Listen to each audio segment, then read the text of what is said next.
tasks that people complain about all the time at your site or your districts. Write those down right now as I continue talking about this, because those are your strategic ties. This is how you get your organizations passionate about this technology.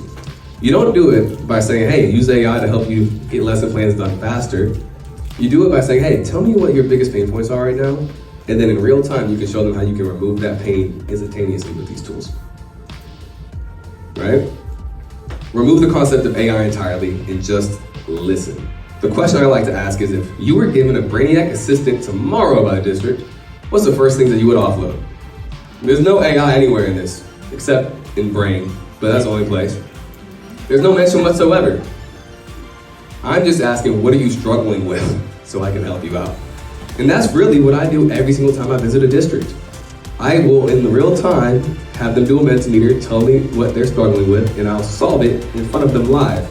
And then they go, wait, can you teach me how to do that? And the more of those that we stack up, the more organizations upskill themselves, right?